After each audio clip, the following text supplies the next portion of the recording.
बिस्मिल्लाहिर्रहमानिर्रहीम। अस्सलाम वालेकुम नाज़रीन। प्रोग्राम हल क्या है के साथ मैं हूँ आपकी मेज़बान हुमैरा राना।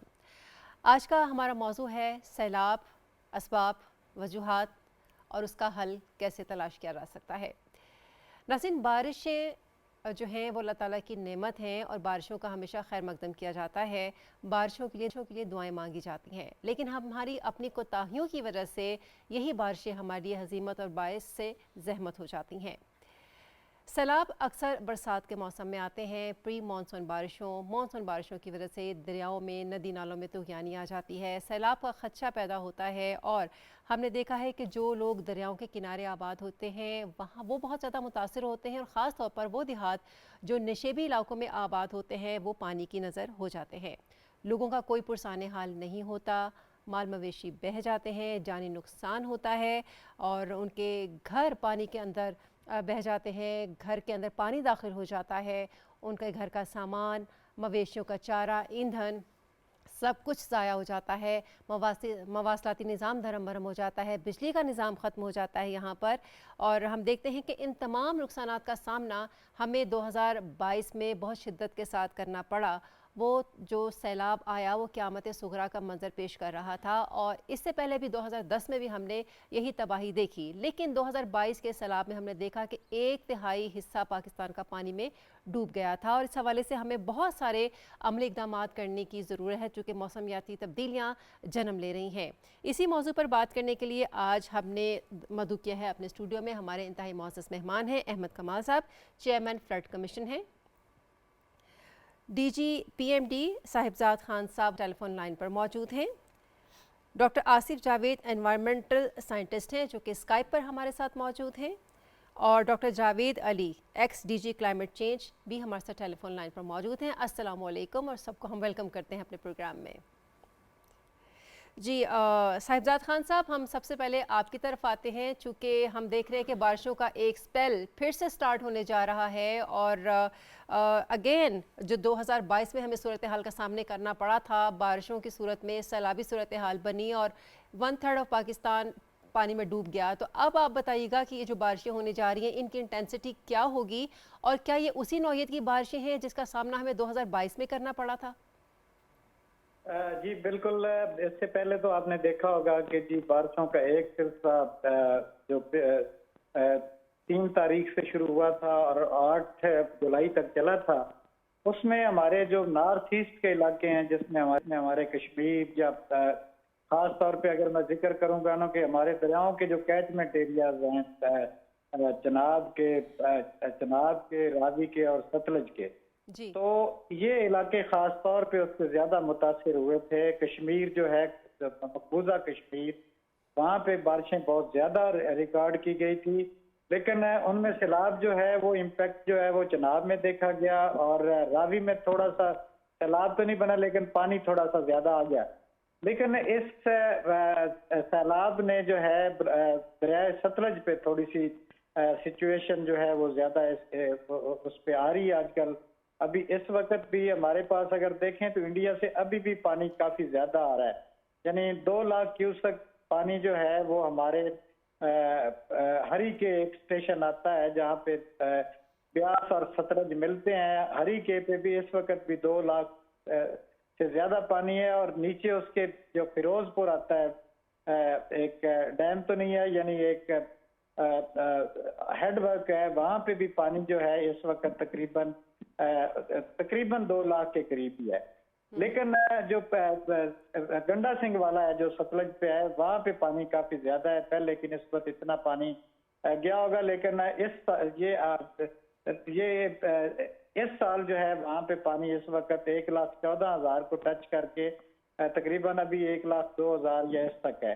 तो ये पहली सूरत हाल तो ये थी। अब आने वाले दिन जो हैं जिसकी फोरकास्ट हमने आज से दी हुई है, ये बाज़ाहिर तो लग रहा है कि जी बारिश होगी पंजाब, कश्मीर और इन इलाकों में जो हमारे इलाके हैं, KPK के इलाके भी हैं।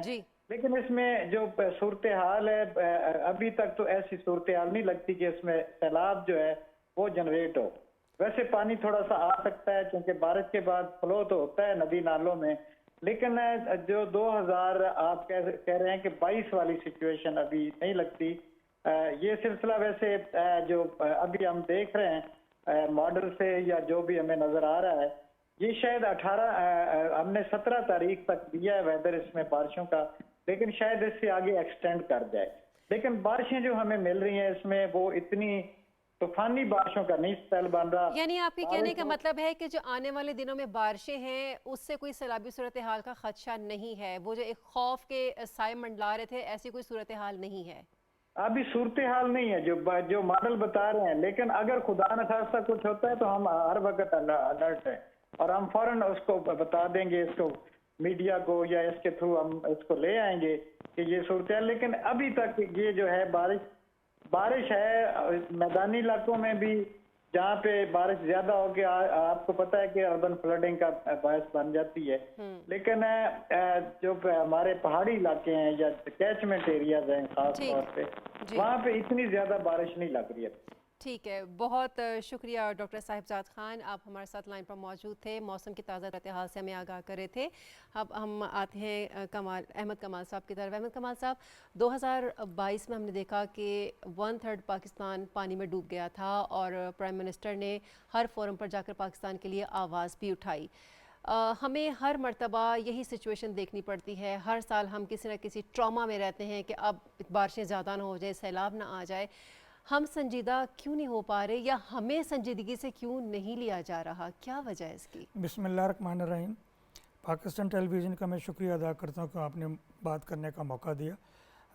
सबसे पहले तो हमें इस चीज़ को समझना चाहिए कि ग्लोबली पूरी दुनिया इस वक्त क्लाइमेट चेंज के इम्पेक्ट में है। पाकिस्तान ख़ुसूसी तौर पे और ये रीजन अमूमी तौर पे उसके इम्पेक्ट में पिछले 10 से 12 साल में बहुत ज़्यादा है। पाकिस्तान में फ्लड्स की एक हिस्ट्री है और हमारी इंडिपेंडेंस से लेके अब तक 24 मेजर फ्लड्स हमने देखे हैं। जहाँ तक ताल्लुक़ है कि ये हर साल आता है या हर दूसरे तीसरे साल आता है और इसके बारे में हमारी तरफ से अरेंजमेंट्स क्या होती हैं, तो मैं ये शेयर करूँगा कि क्योंकि ये डेवलपमेंट सेक्टर नहीं है, तो डेवलपमेंट सेक्टर ना होने की वजह से इसके अंदर जो भी पेशबंदी होती है उसके लिए इक़दामात, क्योंकि डिवॉल्व सब्जेक्ट है तो वो प्रोविंशियल और डिस्ट्रिक्ट लेवल के ऊपर लिए जाते हैं। 1977 में उस वक्त की गवर्नमेंट ने फेडरल फ्लड कमीशन इसीलिए इस्टेब्लिश किया था कि सूबाई लेवल के ऊपर डिज़ास्टर मैनेजमेंट को या फ्लड की मैनेजमेंट को तवज्जो नहीं दी गई थी। 1977 से लेके अब तक हम 3 प्लान इम्प्लीमेंट कर चुके हैं, लेकिन जैसे मैं पहले कह चुका हूँ, इन 3 प्लान्स में हमें जो फंड्स रिक्वायर्ड थे वो तकरीबन 125 अरब रुपए थे और उसके अगेंस्ट तकरीबन 24 से 25 अरब रुपया 43-44 ईयर्स के अंदर खर्च हुआ। दूसरे लफ्ज़ों में आप ये कह लें कि एक साल में हार्डली 50 से 60 करोड़ रुपया खाली हमें फ्लड मैनेजमेंट की मद में लगा, जबकि रिक्वायरमेंट 8 से 10 अरब फ़ी साल की थी। ये 2022 तक सिचुएशन जो थी वो इसी तरीके से चलती रही। 2017 में हमने अपना नेशनल फ्लड प्रोटेक्शन प्लान 4 तैयार जब किया तो उस वक्त वो 332 अरब रुपए का था और उसके लिए बड़ी शदोमत के साथ कोशिश हुई कि जी हम कहीं से फंड्स हमें मिले, लेकिन बहरहाल करते करते 2022 का फ्लड आया और उस वक्त फिर गवर्नमेंट ने ये डायरेक्टिव हमें हाईएस्ट लेवल पे आया कि हमने अपने प्लान को 2022 के फ्लड को देखते हुए ना सिर्फ ये कि अपडेट करना है बल्कि अब हमने सीरियसली इस पे काम करना है। मैं आपके इस प्रोग्राम के तवसत से बताऊं कि 27 जून को पिछले महीने पाकिस्तान की तारीख़ का सबसे बड़ा 194 बिलियन का फ्लड प्रोटेक्शन का प्रोजेक्ट गवर्नमेंट ने अप्रूव किया है और इसके लिए फॉरेन डोनर्स जिसमें मैं समझता हूँ जैसे वर्ल्ड बैंक है, एशियन बैंक और बाकी के इदारे हैं, उनकी तरफ से हमें बहुत हेल्दी किस्म की सिचुएशन मिल रही है। तो ये अब वो एक पेडिस्टल बन गया है या एक बेस बन गई है जहाँ से हम समझ सकते हैं या कह सकते हैं कि फ्लड मैनेजमेंट के लिए जो कल की रिक्वायरमेंट्स थी उस पर आज हम काम शुरू कर सकें। ठीक है, फ्लड मैनेजमेंट पे हम मज़ीद भी बात करेंगे। डॉक्टर आसिफ साहब, चूँकि चेयरमैन फ्लड कमीशन अहमद कमाल भी हमारे साथ लाइन पर मौजूद है, आप गुफ्तगू भी सुन रहे थे। हम ये देखते हैं कि हमारा जो पड़ोसी मुल्क है भारत, वो आबी जारहियत का कोई भी मौका हाथ से जाने नहीं देता, और अभी भी हमने देखा कि आबी जारहियत करते हुए दरिया रावी के बाद दरिया सतलुज में भी उसने पानी छोड़ दिया। तो इसको कैसे कंट्रोल किया जा सकता है, सैलाब के खदशे को कैसे कम किया जा सकता है, और इस जिम्मे में Pakistan commission for Indus water, इसका क्या किरदार है? बहुत शुक्रिया मैडम। सबसे पहले तो बड़ा अच्छा टॉपिक आपने छेड़ दी है। जियो पॉलिटिक्स का बहुत बड़ा रोल है, मतलब इन्वायरमेंट में, फ्लड्स में, और जितने इश्यूज हैं वाटर के, क्योंकि वाटर की, इन्वायरमेंट की, एयर की और ओवरऑल इन्वायरमेंट की बाउंड्रीज नहीं होती। जी। सो ये पॉलिटिक्स से बियॉन्ड होकर इन चीज़ों को सोचना पड़ेगा, ठीक है ना। अब जितने दरिया हैं अगर उनका देखा जाए तो ये तमाम जितना एरिया है, इंडिया, पाकिस्तान और नेपाल मिलाकर जो इंडस बेसन बनता है, जिसका बेस लेवल कराची में है, अल्टीमेटली तमाम जितने दरिया हैं ये कराची में जाते हैं, ठीक है। इंडस वाटर ट्रीटी साइन हुई, जो वेस्टर्न रिवर तो इंडिया के पास गए, जो 3 हमारे पास आए, रावी उनके पास है, ब्यास, सतलुज, इंडस, झेलम और जो चनाब है वो हमारे पास है। इनकी क्लियर कट एक राइट्स हैं। राइट्स ये हैं कि जो पाकिस्तान है उसको इंडस को इस्तेमाल करने का पूरा इख्तियार है, रावी को, चनाब को और झेलम को, इसी तरह इंडिया को बाकी रिवर्स का। लेकिन इस्तेमाल में फ़र्क है। फ़र्क ये है कि हमें यहाँ पर पाकिस्तान में जो तरबेला डैम है हमने बनाया हुआ है, मंगला डैम बनाया हुआ है चनाब पे, और तरबेला हमने इंडस पे बनाया हुआ है। हम मेजर डैम बना सकते हैं, लेकिन जो इंडिया है, इंडिया इन दरियाओं पे मेजर डैम नहीं बना सकता, लेकिन वो स्मॉल वाटर डाइवर्जन स्ट्रक्चर जो इलेक्ट्रिसिटी के लिए या उसके लिए अगर वो बनाना चाहता है तो उसको इजाज़त है।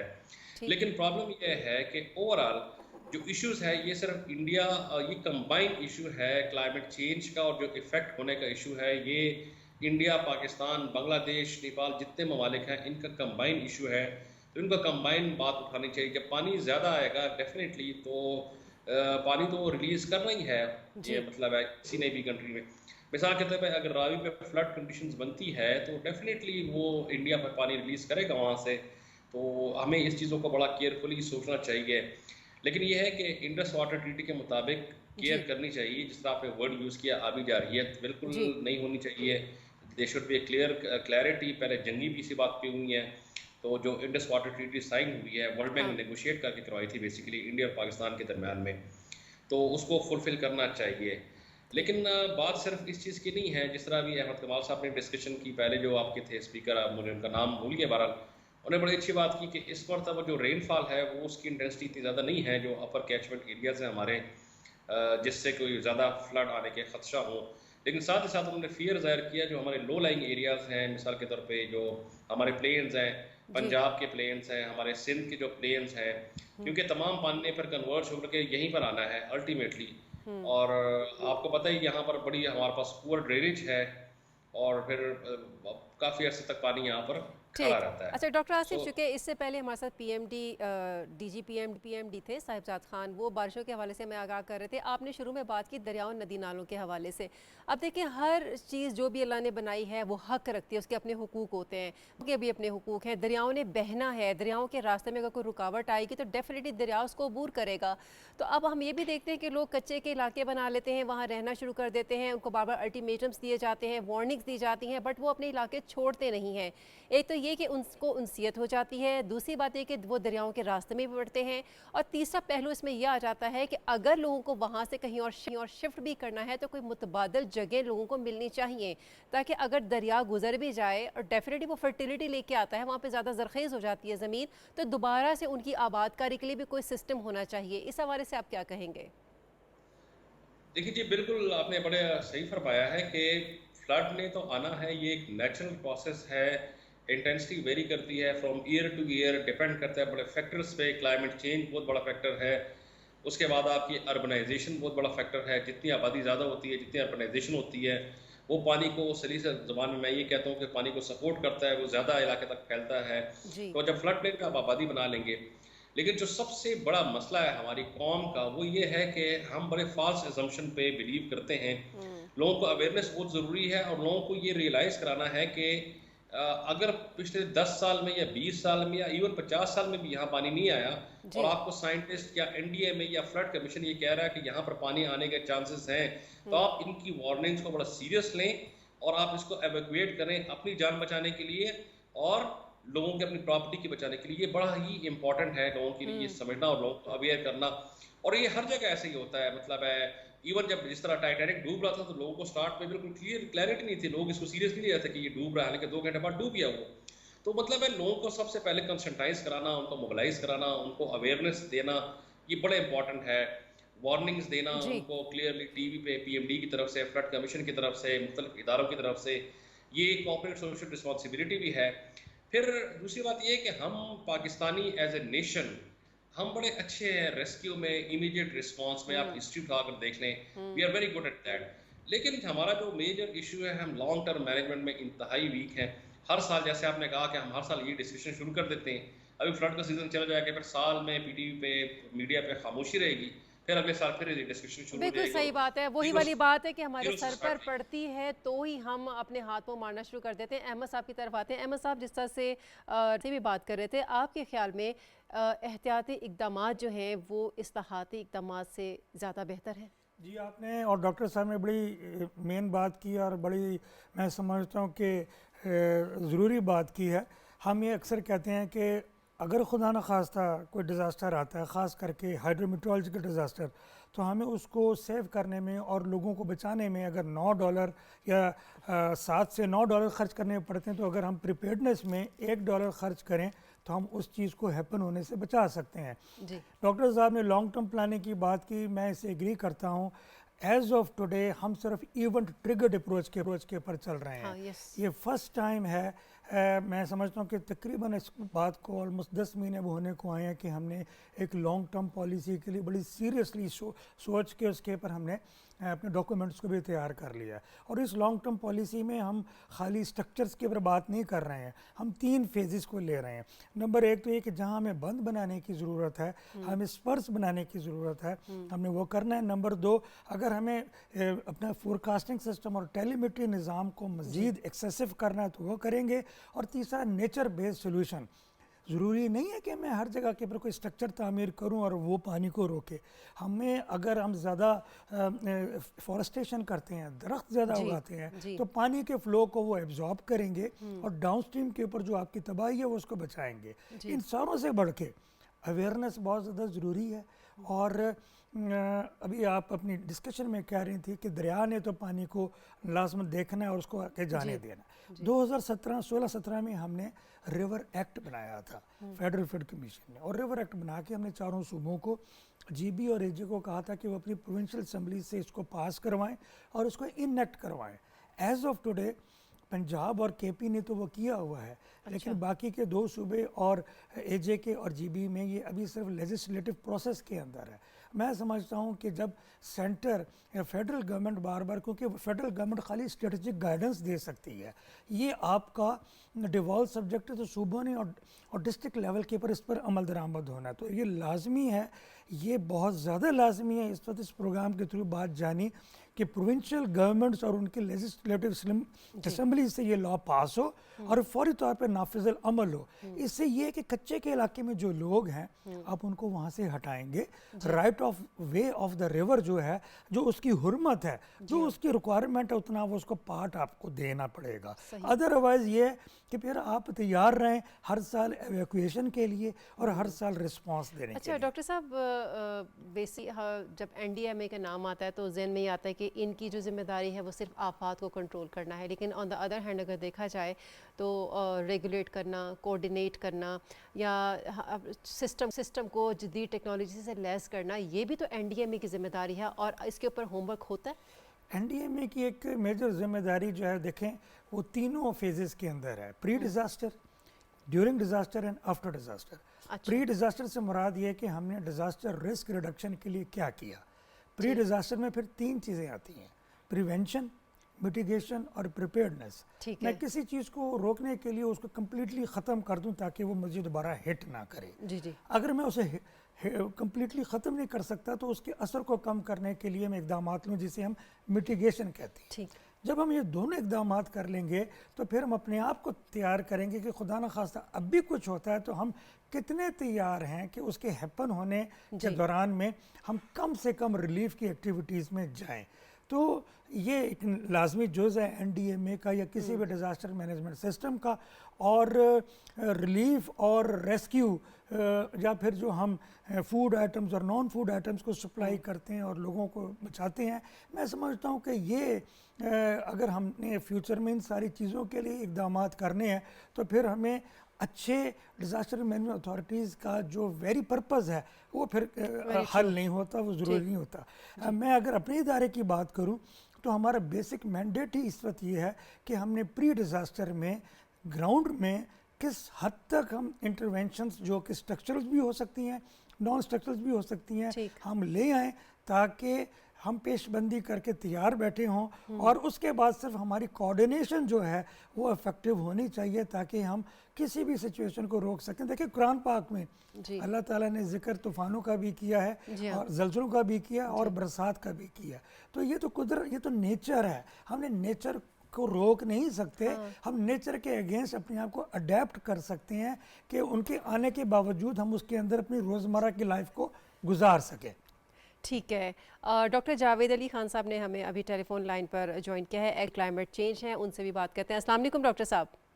जी वालेकुम अस्सलाम। बहुत शुक्रिया। इस वक्त हमारे साथ लाइन पर मौजूद हैं, स्टूडियो में मौजूद हैं अहमद कमाल साहब, चेयरमैन फ्लड कमीशन हैं, और स्काई पर हमारे साथ हैं डॉक्टर आसिफ जावेद।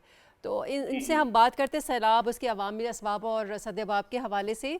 तो अब आपसे चले एक सवाल ये भी हम पुट अप करते हैं कि ये बात किस हद तक आप समझते हैं कि दुरुस्त है कि सैलाब की जो तादाद है या सैलाब की जो शिद्दत है या आबी गुज़रगाहों के कटाव और आबी रहायशगाहों की तबाही, आम तौर पर हम देखते हैं कि ये जो अनप्लैंड इंफ्रास्ट्रक्चर है या जो तामीरात होती हैं वो बहुत बड़ा हर्डल होती हैं सैलाब के पानी के बहाव के रास्ते में। इसको हम कैसे हल कर सकते हैं इस प्रॉब्लम को?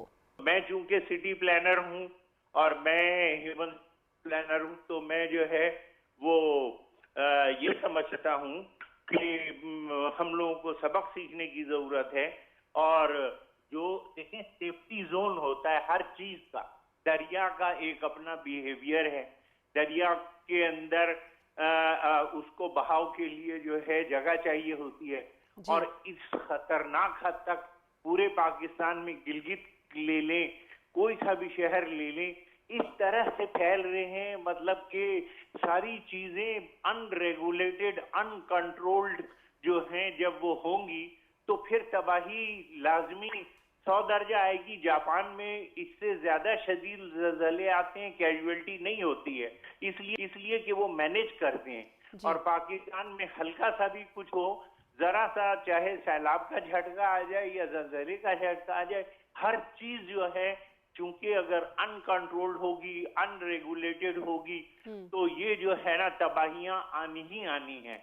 तो हम लोगों को ये चाहिए कि हम प्लानिंग कंसिडरेशन, और दुनिया भर में ये कोई अनोखी चीज तो है नहीं, हर इस किस्म के वाकयात हर पूरी दुनिया में हर जगह होते हैं, लेकिन कुछ वक्त के साथ अच्छा अगर पूरा ना भी कर सकें, सिर्फ रोना रोते हैं पैसे नहीं है या ये नहीं है या वो नहीं है, लेकिन नहीं, ऐसा नहीं है। दुनिया भर में ऐसी चीजें हैं जो कि रेगुलेशन के जरिए, अब सैलाब, समुंदर का जो सी वाटर इंट्रूजन है, मैं दूसरी जगह पर जो है एक कैरिबियन में था जहां पर कि कोस्ट लाइन को और कोस्टल इन्वायरमेंट को प्रोटेक्ट करने के लिए 300 metre from high water mark उसको खाली रखा जाता है, उसको क्वींस चेन कहते हैं।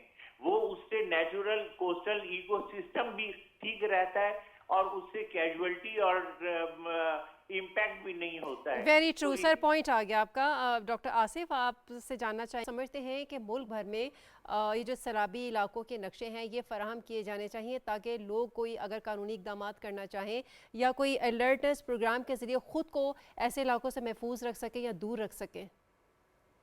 बहुत ज़रूरी है जी, फ्लड प्लेन को आइडेंटिफाई करना, उसको मार्क करना और फिर लोगों को शेयर करना, और उस जगह पे पर्टिकुलरली लेकिन कंस्ट्रक्शन अलाउ करना कानून जुर्म होना चाहिए, बिल्कुल यू आर वेरी राइट। लेकिन साथ साथ इसी एरियाज़ को लॉन्ग टर्म मैनेजमेंट की मैं बात कर रहा था, तो इन्हीं एरियाज़ को जो फ्लड प्लेन जिस तरह आपने कहा मार्क करने के बाद जी। इसको एक ऐसी एक्टिविटी के लिए यूज़ किया जा सकता है जिससे फ्लड की इंटेंसिटी को हम कम कर सकते हैं, बजाय इसके अभी जो एक्टिविटीज़ चल रही हैं उससे तो फ्लड की इंटेंसिटी बढ़ रही है अर्बनाइजेशन से और बिल्डिंग से, एसफॉल्ट से और इस तरह के जो कंक्रीट स्ट्रक्चर्स हैं। हम यहाँ पर बड़े अच्छे तरीके से इको टूरिज्म प्रमोट कर सकते हैं और बहुत फ़ायदा होगा इकोनॉमिकली। हम क्राइसिस को अपॉर्चुनिटी में चेंज कर सकते हैं। मैं आपको बड़ी सिंपल सी मिसाल देता हूँ एक आम बंदे के लिए कि देखिए आपका एक घर है, अगर वो रिवर के बैंक पे है या एक स्ट्रीम के बैंक पे है, तो अगर वो स्ट्रीम पोल्यूटेड है, उससे स्मेल भी आ रही है, तो ना वो घर बिकेगा, ना उसकी कोई मार्केट होगी और वेरी ना ट्रू। उसको किराए पे चढ़ेगा। लेकिन अदर वे अराउंड अगर वही पानी साफ सुथरा हो, नीट एंड क्लीन हो, प्रॉपर इको टूरिज्म वेंचर हो उसके आस-पास, तो वो उसकी मार्केट वैल्यू बढ़ जाएगी बहुत ज़्यादा। ट्रू। तो इसी तरह से आप मतलब है जो फ्लड प्लेन रेगुलेशंस कर सकते हैं प्रॉपर तरीके से। वहाँ पर आप ये मतलब है ऐसी मैयर मिसाल के तौर पे ग्रीन टाइप की टूरिज्म जिसमें दरख्त लगे हों और दरख्त जो उनसे है ना, तो वो पानी की जो इंटेंसिटी है उसको भी कम करते हैं, act as a physical barrier. फिर ये फैसिलिटेट करते हैं पानी की मूवमेंट ग्राउंड वाटर में। तीसरा ये पानी इस्तेमाल भी करते हैं। तो अगर इस तरह की चीज़ें हों, ऑस्ट्रेलिया में मैंने देखा था एक जगह एक पार्क था, तो समर में उस पार्क की डिफरेंट डायनामिक्स होती है, विंटर में डिफरेंट होती है। विंटर में it was a dry park, summer में वही पार्क होता है लेकिन वो वेट पार्क होता है, पूल बना होता है, वो यूज़ कर रहे हैं उसको इस तरह से। तो वो पानी को स्टोर भी करता है और पानी को मतलब है आबादी में जाने से रोकता है। तो जी। ज़ाहिर सी बात है आपकी हमें ये तमाम चीज़ें करनी चाहिए। रेस्क्यू और जो इमीडिएट रिस्पॉन्सेज है, प्रिपेयर्डनेस है, वो तो इम्पॉर्टेंट है। लेकिन जब तक हम लॉन्ग टर्म मैनेजमेंट की तरफ नहीं जाएंगे तो हमारे लिए बड़े मसले बाद में वेरी फ्यूचर में बहुत राइट। ज़्यादा प्रॉब्लम खड़े हो जाएंगे। Very right. जिस अहमद तरह साहब। अहमद कमाल साहब ने जिस तरह कहा, राइटली कहा कि ये तो नेचुरल प्रोसेस है, मैंने भी कहा, तो जी। हमें अडॉप्ट करना पड़ेगा। हाँ, बिल्कुल हमें ठीक। अपने आप को इसके बिल्कुल, मुताबिक हमें adapt- हमें ही ये चैरिटी बिगिंस एट होम ही अपने पहले हमारा अपना लेवल है उससे ही हमें ये काम शुरू करना पड़ेगा। अहमद कमाल साहब, आपकी क्या राय है कि फ्लड रिलीफ कमीशन जो है मॉनसून के आने से पहले की जो सिचुएशन होती है मौसम की, उस हवाले से आगाह होकर ख़ुद एनडीएमए को, पीडीएमए को, फिर डीएमए आ जाती है, फिर आपकी पीएमडी आ जाती है, इनको हिदायत जारी करता है, तो इन हिदायत पर फिर अमल दरामद होता है? जी, मैं आपसे शेयर करूं, इजाज़त दें खाली जी। आधे मिनट में एक और बात कर लूं। Sure sir. आपने फ्लड मैप्स की बात की जी। थी।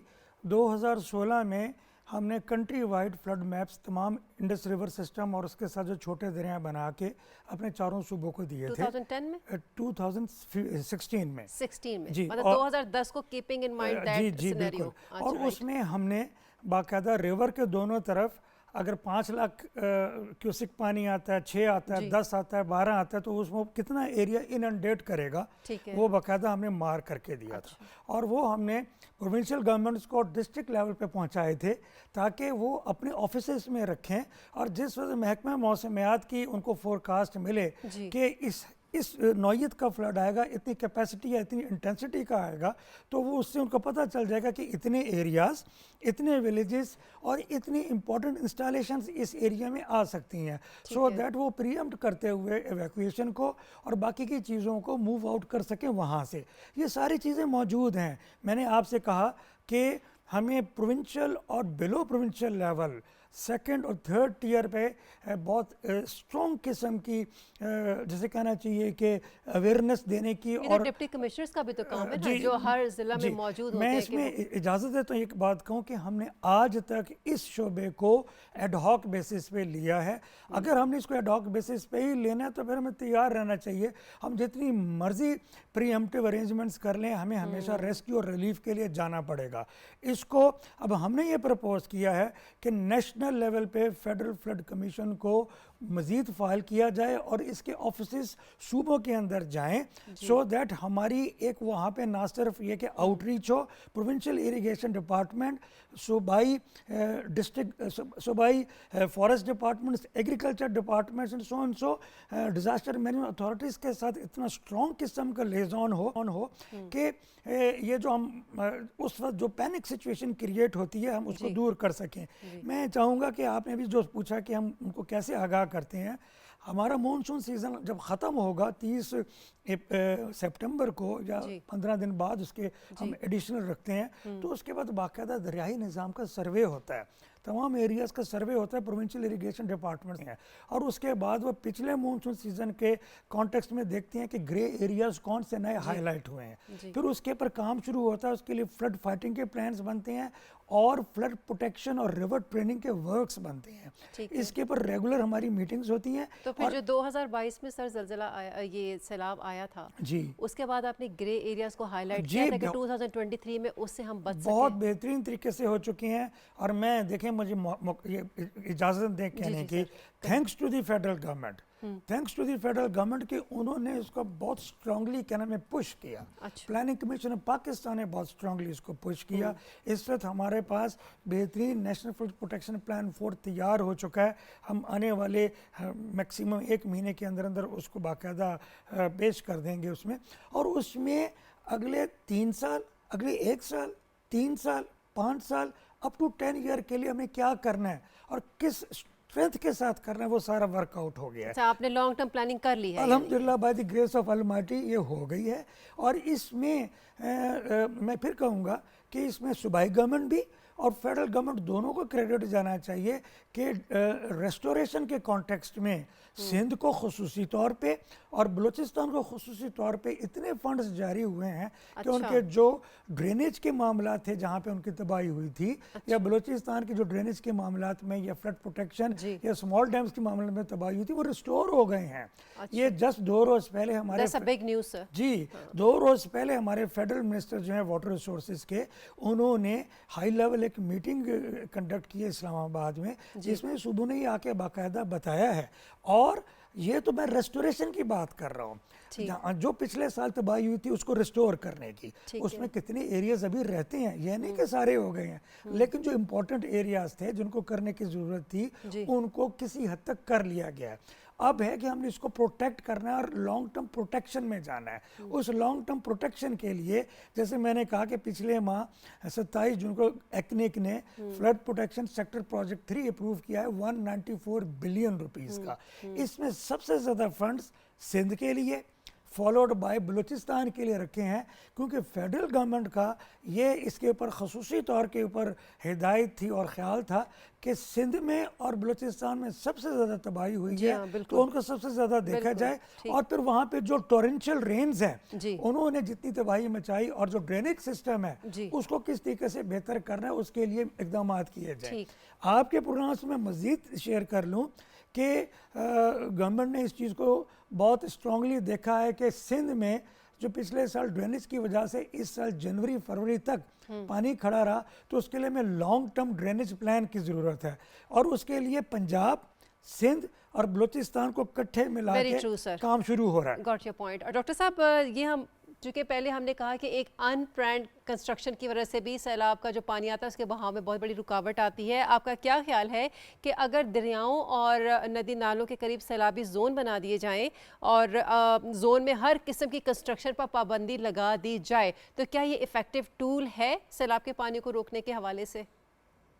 जी बिल्कुल, बहुत ज़्यादा इफेक्टिव टूल है। देखें, पानी में तो आना है। जिस तरह जब ये अहमद कमाल साहब ने बताया कि इन्होंने बाकायदा मैप्स बनाए, इन्होंने बाकायदा डिफाइन किया कि इतना क्यूसिक पानी आएगा तो इतना एरिया को ये फ्लड करेगा, तो this is called basically flood plain. तो उस एरिया को अगर आप डिजर्व कर दें, उस एरिया को प्रॉपरली, जिस तरह मैंने कहा कि एक ऐसी एक्टिविटीज करनी है जो कि रादर के वो फ्लड्स को मतलब है फैसिलिटेट, पानी को रन ऑफ को फैसिलिटेट करने के बजाय रन ऑफ को कम करें, तो जाहिर सी बात है उससे बड़ा फ़ायदा होगा। दूसरी बात यह है कि हमारे पास जितना पानी है, हमारा मुल्क सबसे जो बड़ा इशू है, आप देखें हमने टोटल 2 डैम बनाए हैं मेजर, तरबेला और मंगला। तो डैम बड़ा इफेक्टिव वे है फ्लड को कंट्रोल करने के लिए। हमें इस टाइप पे भी लॉन्ग टर्म में सोचना चाहिए। पाकिस्तान देखें, अभी आप देखें, अभी तो हम फ्लड पे बात कर रहे हैं कंटिन्यूसली, लेकिन अदर वे अराउंड अगर मैं बात करूँ तो पाकिस्तान एक वाटर स्केर्ड कंट्री है इस वक्त, जो कि पानी की इंतहाई शॉर्टेज का सामना कर रहा है। और जिस हिसाब से क्लाइमेट चेंज चल रही है, जिस हिसाब से हमारे ग्लेशियर्स मेल्ट हो रहे हैं, तो definitely we will be crying for even a drop of water in the coming years, जिस हिसाब से चल रहा है। तो हमें इन तमाम चीज़ों को ऑल टुगेदर लेकर चलना पड़ेगा, हमें लॉन्ग टर्म में सोचना पड़ेगा। अच्छा हमें डॉक्टर डैम आसिफ, बनाने पड़ेंगे। डेफिनेटली हमें लॉन्ग टर्म में सोचना पड़ेगा। इस सैलाबी सूरत हाल के तनाजुर में अगर बात की जाए तो जो फ्लड प्रिपेयर्डनेस है, पॉलिसीज़ हैं या कोई स्ट्रेटजीज़ हैं या एक्शंस हैं, वो कितने इफेक्टिव हैं इस वक्त? नहीं, इस वक्त तो डेफिनेटली जिस तरह लास्ट ईयर हुआ था उससे तो मुझे काफ़ी बेहतरी नज़र आ रही है। लास्ट अभी जो हरिकेन आ रहा था जो कि नहीं आया, थैंक्स अल्लाह, तो उसकी प्रिपरेटनेस भी काफ़ी मुझे अच्छी नज़र आई as a citizen of Pakistan. तो अभी भी मैं फील करता हूँ कि डेफिनेटली काफ़ी बेहतर होगी, लास्ट ईयर से बहुत बेहतर होगी। और हम उम्मीद करते हैं कि लास्ट ईयर से बारिशें या उसकी इंटेंसिटी भी कम होनी चाहिए जी और हाँ। होगी इंशाल्लाह। तो मेरे ख्याल से तो we are moving in right direction अभी, but still need to done more things. बहुत हमें करना चाहिए। हमें मतलब है क्या कहते हैं कि लॉन्ग टर्म पे पॉलिसीज को डिवाइस करके लॉन्ग टर्म मैनेजमेंट पे काम करना शुरू कर देना चाहिए, जी, ताकि हम दोबारा हर साल ये डिस्कशन ना करते रहें कि कभी हनीमून होटल वेरी रह ट्रू, जाता है तो फिर वेरी क्या हो ट्रू। जाता है, तो इस तरह से ना हो। ठीक। अहमद कमाल साहब, आप क्या कहें कि सैलाब की वार्निंग और डिज़ास्टर मैनेजमेंट मेकनिज़म को हम किस तरह से इम्प्रूव कर सकते हैं? देखें, इस वक्त हमारे पास एक अच्छा well concise radar system country में मौजूद है, टेलीमेट्री सिस्टम मौजूद है, लेकिन जैसे अभी बात हो रही थी, इसके ऊपर तमाम जो रिक्वायरमेंट्स हैं वो ना सिर्फ ये कि बना ली गई हैं, तैयार कर ली गई हैं, अब उनकी इम्प्लीमेंटेशन का वक्त है। जी, हमने आज से तकरीबन 1 साल पहले इस चीज़ को सोचा था कि हमारे जो छोटे नदी नाले हैं उसके ऊपर मेजरिंग निज़ाम बिल्कुल नहीं है। पानी जैसे उसमें आता है तो हमें पता नहीं होता कि कितना पानी है। हमारा national master plan on flood telemetry तकरीबन 2 हफ्ते पहले तैयार हुआ, जिसके तहत तकरीबन 679 नए टेलीमेट्री स्टेशंस छोटे छोटे दरियाओं पे और नदी नालों पे भी लगने हैं। उसका मकसद ये होगा कि हमारे जो मेन दरिया हैं उनमें जो पानी उनके ऊपर के छोटे दरियाओं से और उन छोटे दरियाओं से उनके नदी नालों से जो आता है वो सारा हमारी नॉलेज में होगा, जिससे महकमा मौसमियात की फोरकास्ट बहुत इम्प्रूव होगी। महकमा मौसमियात रडार सिस्टम बेहतरीन तरीके से ना सिर्फ ऑपरेट कर रहा है बल्कि लगा रहा है। रिसेंटली कराची में और इस्लामाबाद में उन्होंने 2 रडार्स जायका की मदद से, जापानीज़ गवर्नमेंट की मदद से लगाए हैं। जो इस्लामाबाद में रडार है, जो इस्लामाबाद में रडार है वो पेशावर से लेके मुल्तान तक की मीडियम रेंज फोरकास्ट उनको दे रहा है। और मैं समझता हूँ कि ये improvement with the passage of time इंशाल्लाह होती चली जाएगी। मैं चाहूँगा कि आपके प्रोग्राम के तवज्जुह से हुकूमत वक्त को और तमाम प्रोविंशियल गवर्नमेंट्स को ये पैगाम जाए कि हमारे वो इदारे जो कि इन तमाम चीज़ों को देखते हैं, करते हैं, उनको बग़ैर किसी आप कह लीजिए कि कम या ज़्यादा के उस कॉन्टेक्स्ट में सारों को इक्वल तवज्जो दें और उनके लिए जो उनकी कैपेसिटी बिल्डिंग और उनकी इंस्टीट्यूशन स्ट्रेंथनिंग की रिक्वायरमेंट्स हैं, इन तमाम डिज़ास्टर एस्पेक्ट्स को देखते हुए करें, इसलिए कि यही इदारे आपके लिए काम करेंगे और आगे अगर ये बेहतर होंगे तो सिचुएशन बेहतर हो जाएगी। क्योंकि वक्त की कमी भी है, कुछ 1-2 सवाल हैं, मुख्तसरन जवाब आपसे चाहूँगी। डॉक्टर आसिफ, आपसे हम जानना चाहते हैं तरबेला, मंगला और ये जो चश्मा रिजर्वॉयर्स हैं, इनकी स्टोरेज कैपेसिटी कितनी है और ये क्या इंटरनेशनल स्टैंडर्ड्स को मीट करती है या हमें इसमें मज़ीद इम्प्रूवमेंट लाने की ज़रूरत है ताकि हम किसी हल की तरफ जा सकें? देखिए, स्टोरेज कैपेसिटी तो अब मेरे पास एग्जैक्ट डाटा तो नहीं है। अहमद कमाल साहब के पास शायद एग्जैक्ट डाटा हो कि इनकी स्टोरेज कैपेसिटी कितनी है, कितना क्यूसिक पानी इनमें आ रहा है। लेकिन जो तरबेला के साथ जो इसकी लाइफ स्पेन दिन ब दिन कम हो रही है, क्योंकि इसमें आ रही है सिल्ट पीछे से बहुत ज़्यादा डिफॉरेस्टेशन हो रही, तो जो रिजर्वायर कैपेसिटी वो दिन ब दिन कम होती जा रही है। सो हमारे पास अल्टरनेट कोई तरीका नहीं है। इसकी डिसल्टेशन भी बहुत एक एक्सपेंसिव प्रोसेस है, तो ये डेफिनेटली हमें सोचना पड़ेगा, बड़ा सीरियसली डैम बनाने चाहिए और बनाने पड़ेंगे। उसके बाद कोई चारा हमारे पास हम डैम बनाएंगे तो डेफिनेट सी बात है, अगर हम डैम बनाएंगे हम बिजली पैदा कर सकेंगे, हमारा नहरी निज़ाम बहुत ज़बरदस्त हो जाएगा। आप चलते चलते आपसे एक लाइनर लूँगी, आप क्या कहना चाहेंगे, आपका क्या पॉइंट ऑफ व्यू है कि हम ये जो सैलाबी सूरत हाल बनती है इसको हम कैसे रोक सकते हैं, कंट्रोल कर सकते हैं और क्या इसका हल हो सकता है? बस मेरा तो यही है, massive awareness, massive warning system, और उस वार्निंग को लोग सीरियस लें तो हम मेरे ख्याल से 50% से ज़्यादा तबाही इस तरीके से बचा पाएंगे डायरेक्टली, सिर्फ अवेयरनेस से। और बाकी फिर NDMA के मेजर्स हैं वो अलर्ट होनी चाहिए, फ्लड कमीशन डेफिनेटली एक्टिव होगा जितने हमारे इदारे रेस्क्यू इदारे हैं वो सारे, तो हम इंशाल्लाह कॉप कर पाएंगे। ठीक है, बहुत शुक्रिया डॉक्टर आसिफ जावेद आपके टाइम के लिए और गुफ्तगू भी आपसे और डॉक्टर अहमद कमाल, चूँकि जैसा हमने कहा कि वक्त की कमी के बायस अब आखिरी सवाल आपसे करते हैं, थोड़ा सा हाथ है तो सवाल सख्त। अब आप इस हवाले से क्या कहते हैं कि जो हमारी फ्लड मैनेजमेंट के है उसके लिए कितने सख्त हमें फ्लड लॉज बनाने चाहिए, इसलिए कि जो हमारी वीक लेजिस्लेशन है, कमज़ोर कानून साजी है फ्लड के हवाले से, और गवर्नर है उसने ऑपरेशनल सतह पर बहुत सारे चैलेंजेस को जन्म दे दिया है, उसको हम कैसे ओवरकम कर सकते हैं? मैं शेयर करूंगा कि देखिए हमारे पास लॉज हैं, पॉलिसीज़ हैं, सिर्फ उनको हमने इम्प्लीमेंट करना है। और हमारे पूरे सिस्टम में जो इम्प्लीमेंटिंग एंटिटीज़ हैं वो सूबे हैं या डिस्ट्रिक्ट गवर्नमेंट्स हैं। डिस्ट्रिक्ट गवर्नमेंट्स में जो डिज़ास्टर मैनेजर्स हैं या कुदरती आफात को रोकथाम के लिए जो इदारे हैं, हमें उनको परमानेंट फुटिंग्स पे लाना होगा, हमें एडहॉक बेसिस पे नहीं करना होगा।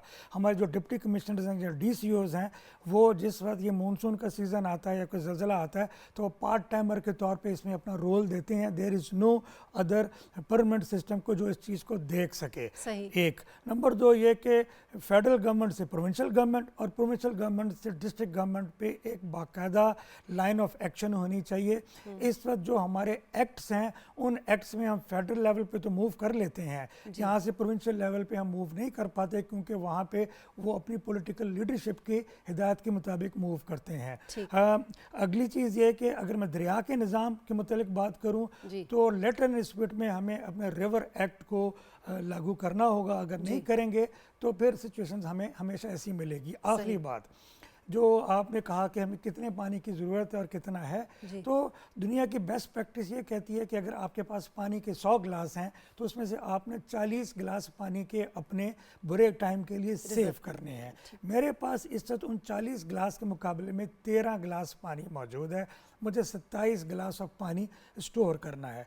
इनमें से कुछ पानी तो मैं दियामीर भाषा और मोहम्मद डैम के को बना के कर लूँगा, लेकिन उस टाइम तक फिर हमारी तरबेला की कैपेसिटी कम होती चली जाएगी।